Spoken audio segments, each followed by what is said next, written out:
విశాఖలోని పలు హోటల్స్ కల్తీకి అడ్డాగా మారాయి. ఇటీవల అధికారుల సోదాలో విస్తుపోయే వాస్తవాలు బయటపడ్డాయి. ఫుడ్ కలర్స్, నిల్వ పదార్థాలతో హోటల్ యాజమాన్యాలు ప్రజల ప్రాణాలతో చెలగాటమాడుతున్నారు. కుళ్ళిన డ్రై ఫ్రూట్స్లతో బేకరీలలో యథేచ్ఛగా అమ్మకాలు చేస్తున్నారు. అంతేకాక వారం రోజులుగా పైగా ఉన్న చికెన్ను సప్లై చేస్తున్నారు. ఫుడ్ అండ్ సేఫ్టీ అధికారులు పైపైన మాత్రమే తనిఖీలు చేస్తున్నారు. ఇక అధికారుల పర్యవేక్షణ లోపంతో నాణ్యత లేని ఆహారాన్ని కస్టమర్లకు సరఫరా చేస్తున్నారు.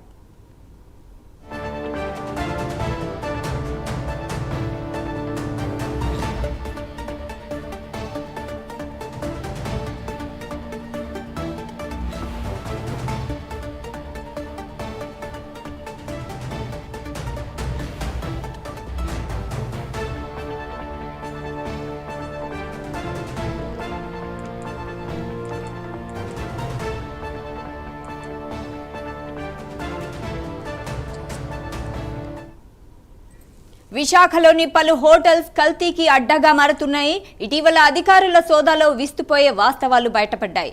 ఫుడ్ కలర్స్, నిల్వ పదార్థాలతో హోటల్ యాజమాన్యాలు ప్రజల ప్రాణాలతో చెలగాటమాడుతున్నారు.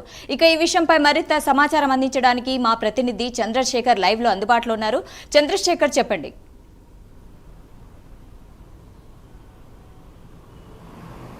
రైట్ సైదా, చూసుకుంటే ఇదైతే పైన పటారం లోన లొటారం అనే మాదిరిగా తయారైంది విశాఖలో ఉన్నటువంటి హోటల్స్ అండ్ బేకరీల పరిస్థితి.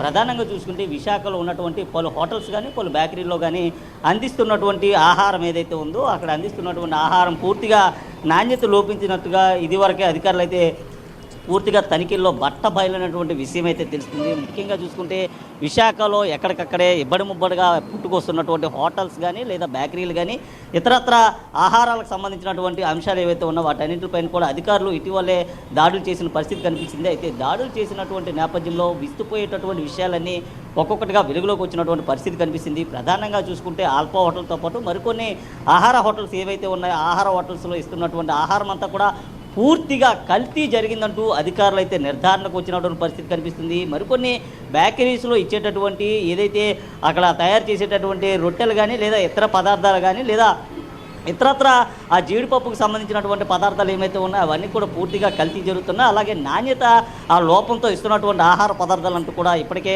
ఆహార తనిఖీ భద్రతకు సంబంధించినటువంటి అధికారులంతా కూడా ఆ నిగ్గు తేల్చినటువంటి పరిస్థితి కనిపిస్తుంది. ప్రధానంగా చూసుకుంటే విశాఖలో ఉన్నటువంటి ప్రైవేట్ హోటల్స్ కానీ ఏవైతే ప్రైవేట్ సంస్థలు ఏవైతే ఉన్నాయో వారి ఇష్టానుసారంగా హోటల్స్ను స్థాపించడం, అలాగే అక్కడికి వచ్చేటటువంటి భోజన ప్రియులు ఎవరైతే ఉంటారో భోజన ప్రియులకు సంబంధించినటువంటి సరఫరా చేసేటటువంటి ఆహారం ఏదైతే ఉందో 3-4 రోజులుగా కుళ్ళినటువంటి ఆహార పదార్థాలను కూడా సరఫరా చేస్తున్నట్టుగా కూడా అధికారులు అయితే గుర్తించారు. ప్రధానంగా చూసుకుంటే వారికి ఇచ్చేటటువంటి ఆ చికెన్ లేదా ఇతర అంశాలు ఏవైతే ఉన్నాయో వాటికి సంబంధించి వాటిపైన రంగులు అద్దుతున్నట్లు కూడా అధికారులు అయితే గుర్తించినటువంటి పరిస్థితి కనిపిస్తుంది. ఈ నేపథ్యంలోనే వారికి సప్లై చేస్తున్నటువంటి ఆహారం తిని వారంతా కూడా ఆ రోగాల బారిన పడి ఆసుపత్రుల చుట్టూ తిరగాల్సినటువంటి పరిస్థితి ఉందని కూడా పెద్ద ఎత్తున అయితే ఆరోపణలు వచ్చి ఈ ఆరోపణలు వచ్చినటువంటి నేపథ్యంలో అధికారులు అయితే పూర్తిగా దాడులు చేసినటువంటి పరిస్థితి కనిపించింది. ప్రస్తుతం మనం చూసుకుంటే విశాఖలో ఉన్నటువంటి కొన్ని బేకరీస్ కానీ కొన్ని హోటల్స్ కానీ ఇవన్నీ కూడా పూర్తిగా నాణ్యత లేనటువంటి సరుకులను అయితే అందిస్తుండడం తెలుస్తుంది.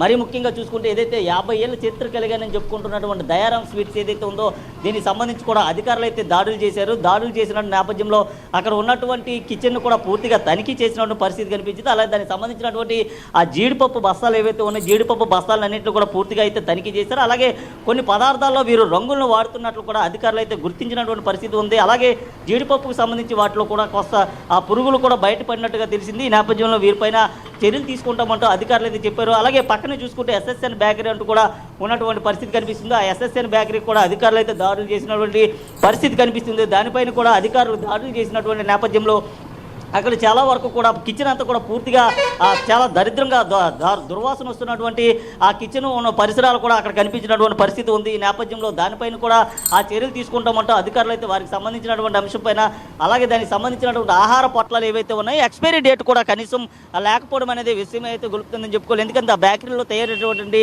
ఆ ఫుడ్ పదార్థాలు ఏవైతే ఉంటాయో దానికి సంబంధించి ఎక్స్పైరీ డేట్ కూడా ఉండాల్సినటువంటి అంశం ఉంది. అయితే ఎక్స్పైరీ డేట్ లేకుండానే విక్రయిస్తున్నట్లు కూడా అధికారులు అయితే గుర్తించారు. అధికారులు గుర్తించి దానికి సంబంధించినటువంటి ఆహారాన్ని అన్నింటిని కూడా సీజ్ చేసినటువంటి పరిస్థితి ఉంది. దాన్ని ల్యాబ్కు పంపించి టెస్ట్ చేయిస్తామంటూ కూడా చెప్పిన పరిస్థితి ఉంది. అలాగే విశాఖలో చూసుకుంటే పలు హోటల్స్ ఏవైతే ఉన్నాయో ఆల్ఫా హోటల్ కానివ్వండి ఇతరత్ర హోటల్స్ ఏమైతే ఉన్నాయో ఆ హోటల్స్ అన్నింటిపైన కూడా ఫుడ్ అండ్ సేఫ్టీ అధికారులు దాడులు చేసినటువంటి నేపథ్యంలో అక్కడ చూసినటువంటి కిచెన్ కానీ ఆ పరిసర ప్రాంతాలన్నీ కూడా చాలా దారుణంగా దయనీయమైనటువంటి పరిస్థితిలో ఉన్నట్లు తెలుస్తుంది. ముఖ్యంగా వారు వాడేటటువంటి ఆ చికెన్ ఏదైతే ఉందో అది 3-4 రోజులు నిల్వకు సంబంధించినటువంటి చికెన్గా కూడా అధికారులు అయితే గుర్తించారు.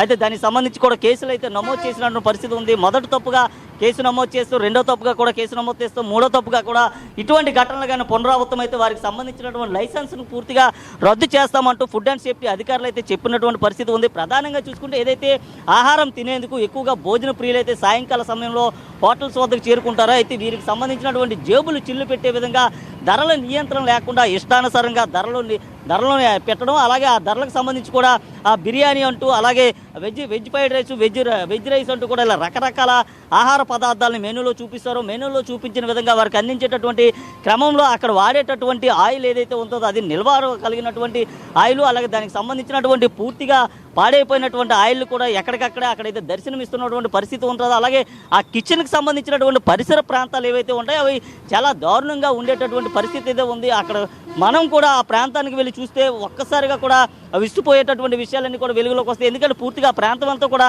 చాలా దయానీయ స్థితిలో ఉంటుంది. అయితే ఎప్పుడు క్లీన్ చేశారు అనేది కూడా తెలియనటువంటి పరిస్థితి ఉంటుంది. అలాగే మరికొన్ని ఆహార పదార్థాలు ఏవైతే ఉన్నాయో అవి ఫ్రిడ్జ్లో నిల్వ ఉంచరాదంటూ కూడా అధికారులు గతంలోనే హోటల్కి సంబంధించినటువంటి యాజమాన్యాలకు చెప్పినప్పుడు కూడా అవన్నీ పెడచెవిన పెట్టడంతో అక్కడ ఉన్నటువంటి ఆహారాలు తిని పూర్తిగా అక్కడికి వచ్చేటటువంటి ఎవరైతే కస్టమర్స్ ఉంటారో వారంతా కూడా రోగాల పడినటువంటి పరిస్థితి ఉంది. ఇటు గాజువాకలో కూడా చూసుకుంటే పలు హోటల్స్ పైన అయితే ఫుడ్ అండ్ సేఫ్టీ అధికారులు దాడులు చేసినటువంటి పరిస్థితి కనిపిస్తుంది. ఏదైతే గతంలో ఉన్నటువంటి మండీ బిర్యానీస్ ఏదైతే ఉందో ఆ మండీ బిర్యానీలో అక్కడ బిర్యానీ తిన్నటువంటి కొంతమంది స్నేహితులు కూడా దాదాపు 7-8 మంది స్నేహితులు కూడా పూర్తిగా అనారోగ్యం పాలై పూర్తిగా విరేచనాలు అవి కూడా ఆసుపత్రిలో చేరినటువంటి ఘటనలు కూడా గతంలోనైతే చాలా ఉన్నాయి. అయితే ఇటువంటి ఘటనలకు పాల్పడుతున్నటువంటి హోటల్స్ పైన కూడా పూర్తిగా దాడులు చేయాలంటూ ఇప్పటికే స్థానికులు అయితే కోరుతున్నటువంటి పరిస్థితి కనిపిస్తుంది. ప్రధానంగా చూసుకుంటే ఏదైతే హోటల్స్కి వచ్చేటటువంటి వారందరికీ కూడా సురక్షితమైన ఆహారాన్ని అందించాలంటూ కూడా అధికారులు చెప్పినటువంటి నేపథ్యంలో అటువంటి ఆహారాన్ని అందించకుండా ఇష్టానుసారంగా వ్యవహరిస్తున్నటువంటి హోటల్స్ ఏవైతే ఉన్నాయో హోటల్స్ పైన కఠిన చర్యలు తీసుకోవాలంటూ కూడా ఇప్పటికే చాలామంది అయితే కోరుతున్నారు. మరీ ముఖ్యంగా చూసుకుంటే విశాఖ జిల్లాలో ఇష్టానుసారంగా వెలుస్తున్నటువంటి హోటల్స్ ఏవైతే ఉన్నాయో ఇష్టానుసారంగా వెలుస్తున్నటువంటి హోటల్స్ కారణంగా వారికి లైసెన్స్ లేకపోయినప్పటికీ వారు ఇష్టానుసారంగానే హోటల్స్ అయితే ఏర్పాటు చేస్తున్నారు. ఈ నేపథ్యంలో ఇటువంటి హోటల్స్ పైన కఠిన చర్యలు తీసుకోవాలంటూ కూడా పెద్ద ఎత్తున అయితే వినిపిస్తున్నటువంటి పరిస్థితి అయితే కనిపిస్తుంది. Saida, thank you Chandrasekhar.